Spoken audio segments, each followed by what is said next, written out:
Another place that we spend a ton of time is if we're about to reach out to a population, well, what do we know or believe to be the barriers relative to the action that we're asking a member to complete?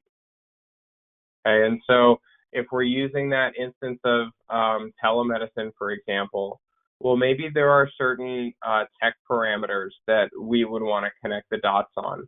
Maybe it's the easier link button to an Apple App Store or to an Android store to be able to download that. Maybe we understand that there are some security concerns on a cell phone that we could alleviate just by putting the right messaging into that letter. But if what we're asking someone to do is download this telemedicine app and then you can use it to talk to a doctor, well, let's really think through that from the perspective of someone opening that message and what constraints they might have in their own mind and thinking, well, maybe I don't want to do that. Maybe I don't know how to do that. Maybe I tried to do that and it didn't work. All of those are really viable endpoints for someone who's reading this message. And if we're not addressing them, then they're going to do what we all know from a marketing perspective, which is called they're going to bounce. And they're not going to try again.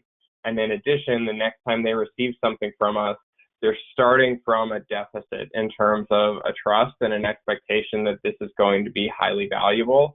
And so we're just losing that connectivity with those members the more that something is difficult if we're asking them to do something and we haven't explored all of the ways that there might be barriers there and started to address them. So you can see these are for another couple of examples, but medication adherence, colorectal screenings, mammographies, all of these can be improved and increased in terms of the utilization of them if we're coming from a barriers address kind of approach first.